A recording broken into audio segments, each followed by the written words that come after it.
Hi everyone and welcome back to my YouTube channel. So today we're going to do things a little bit differently. So I've been doing my clothing hauls, been doing a lot about food, etc. And today we're going to go back to a talking video. There will be a lot of hauls coming. I have some very exciting videos in the pipeline. I'm so excited to record them. Some very big gym wear brands to review, so I cannot wait for that. So anyway, today's video, I am going to be talking you through my 5 top PT tips for anyone that is new to a fitness journey. So let's get right into the video. First top tip that I would say if you are starting into your fitness journey is to start tracking what you are eating. Because if you just go in the gym and you stick with what you're already eating and you're training, what we will tell clients is you cannot out-train a bad diet. It's a fact. So that doesn't necessarily mean restrict your calories really low, because if a lot of you do use MyFitnessPal, you will see that if you put a high goal of losing weight, it will put you on 1200 calories, which in my personal opinion is a little bit low. When I first got into fitness myself, I did set myself a really low calorie goal and I was miserable and tired all of the time. So obviously everyone's different, but in my personal opinion, I think 1200 is quite low.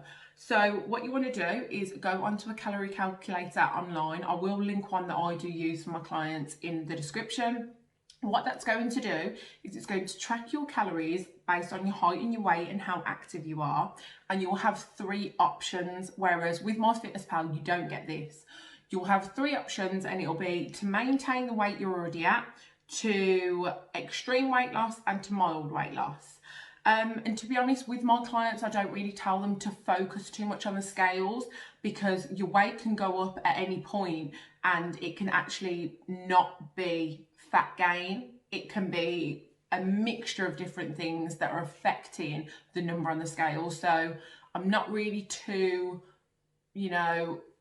fond of using the scales. I tend to use measurements and photos with my clients, so that's another good tip. But yeah, tracking your calories, just because you can be overeating and not even know it, in certain drinks, in sauces, the milk that you have in your coffee, etc. All of those things can take you over your calories and you won't even know it. So that's another good thing as well, is to do healthy swaps. For example, I used to have mojitos when I'd have a treat night, and then I found out they were like 400 calories. So I now have like a gin and slimline tonic or vodka soda if I'm having a treat. Just those little things. So tracking your calories is going to make you accountable for what you are eating day to day, because you could think, actually, you know what? I'm not doing too bad. Like, I think I eat quite well. And then when you're actually tracking what's in certain foods, how many calories are in certain foods, that will give you kind of an insight to take control of the foods. So yeah, so that's my number 1 tip, just to know. You don't have to obsess over it, but just to kind of know what's going into your body. So yeah, so that's really important, because you could train 6 days a week and be having, say your body needed 1600 calories to lose weight healthily, and you're then eating like 4000 a day, you're not gonna be losing any weight. My second top tip is to ask for advice.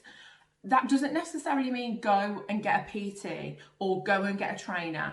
It means if you've got local PTs in your gym that work there, like we do with ours, we run classes. If you need to ask for advice, if you're not really sure where to start, if we've got a free 5 minutes and you just want to kind of learn the basic techniques of how to do a squat, how to do a lunge, come up and ask for help. I mean, I know it's daunting when you're first stepping into a gym, but that's what the trainers are there for in gyms. They are there to help you into your fitness journey.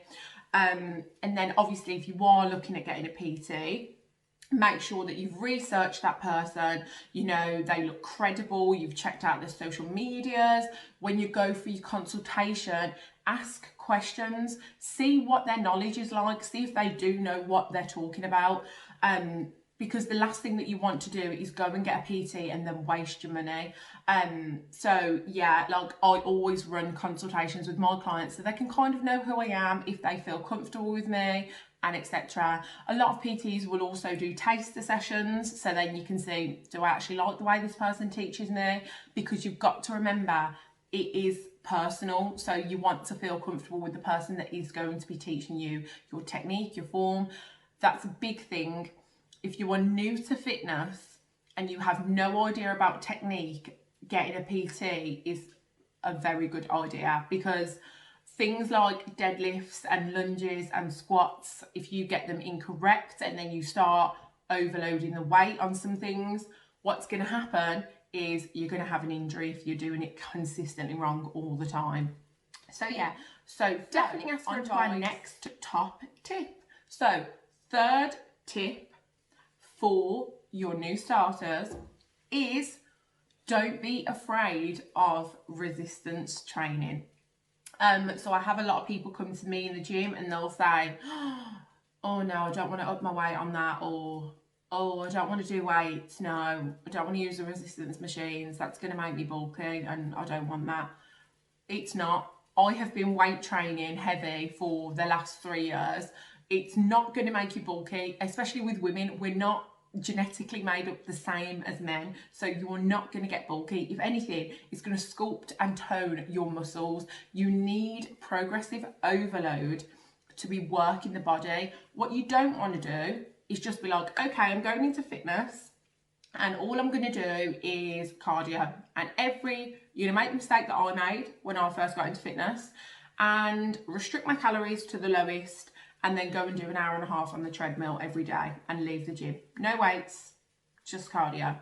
And I got to like 6 weeks and I was like, I'm doing an hour and a half on this treadmill every day and I haven't seen a difference. Nothing changed.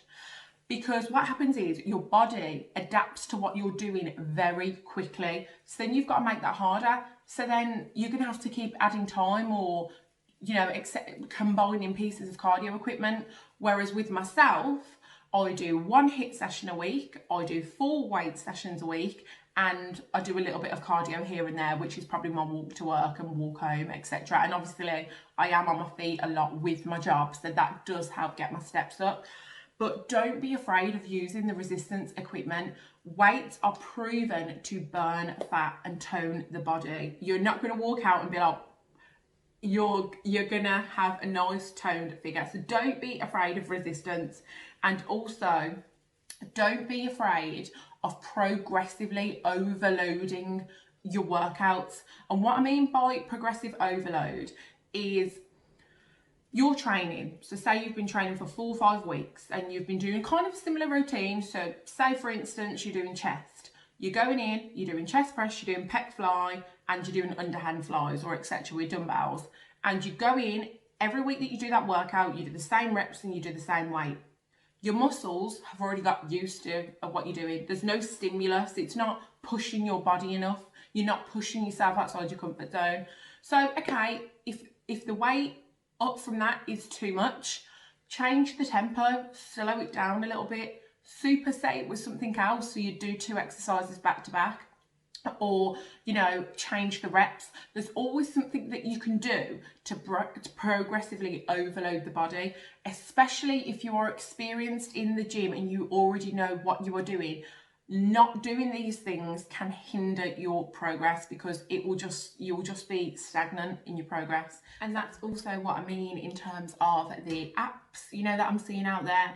What you want to make sure, if you're already experienced in the gym, that you're not using an app that is taking you back to the beginning and you're not getting that progressive overload. You also want to make sure that you're not jumping from workout plan to workout plan, because it's the same as diet. If you're jumping from diet to diet, you're jumping from workout plan to workout plan. You're going to start a new plan, and that's going to start you from the start. It's going to start you from thinking that you're a beginner. I mean, if you are quite experienced, you can probably manipulate those apps to like your own reps and your own weight, etc. But to just be mindful that you are pushing yourself enough in the gym. I cannot stress that enough. There is no point of going to the gym, doing a half-hearted workout. It's not stimulating you enough. you are not going to get the results that you desire. It takes hard work, it takes dedication, and I really hope that that tip has helped. So, on to our next tip. So, we're on tip number 4. So, tip number 4 is quite a harsh one and a bit controversial. No quick fix in fitness is going to help you long term. This means your juice diets, which, okay, we're not talking about juice cleanse, juice diets, fat burning teas, fat burning pills, extreme calorie restriction. I have seen the things I have seen in my career: 600 calories a day, 600 calories a day.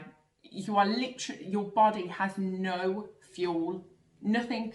How would you expect to then go and get through a workout? It's just crazy. There's so much out there. And I think personal trainers do get annoyed because we try and teach people the right way to do things. And that's because you will sustain that long term rather than going on a quick fix diet.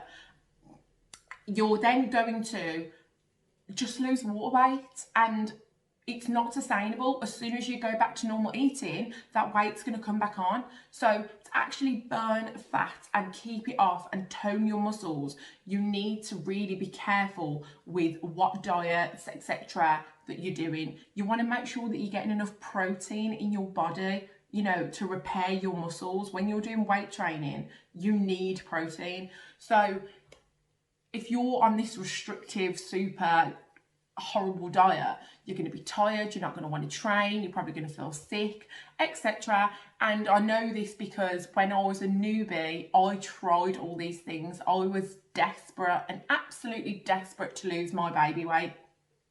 And at first I was like, right, I'm going to go on a shake diet, I'm going to go on this diet, I'm going to cut out carbs, I'm going to cut out this. And you don't have to overcomplicate fitness. You don't. All you need to do is track your calories and train.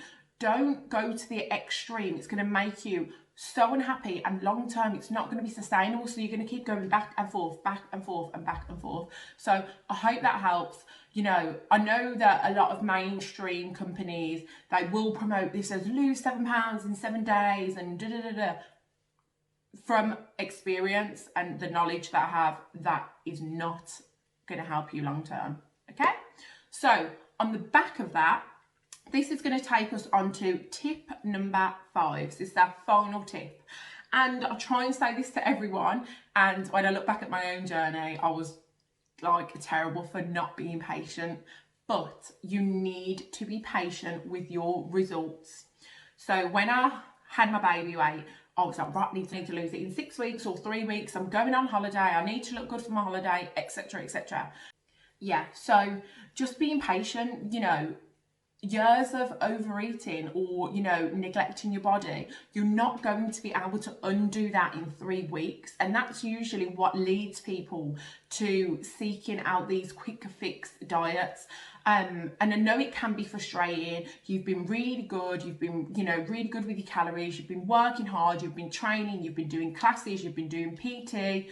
But 3 weeks is just not enough to see a body, or whatever weeks that you set that you want to hit this goal. It's not enough time. And we always say this, fitness is a lifestyle. You can't just hit that goal. Say you hit it in 8 months. It took me between 9 to 12 months to lose the weight that I'd gained. Say you hit it in 6 months, 7 months, whatever. Yeah. And then you stop. You go, right, don't need to do this anymore. Can go back. Can probably just chill out. Don't really need the gym now. I've got to where I want to be. What do you think is going to happen? You're going to start going back. And it might not be straight away, but it will happen. So fitness is a lifestyle. That's why we say be patient, because it has to become a part of your weekly routine then to keep your body healthy, keep those muscles maintained. Because if you just stop or etc., you're basically just losing all of that progress. So yeah, so that brings us to the end of my 5 top tips. I hope this helped. What I will say is maybe everyone won't agree with some of the points that I'm saying. Some people may think different opinions. Some people may think different exercise or calories or etc. works. And that is just fitness. You know, everyone has their own way of doing things, their own way of giving advice.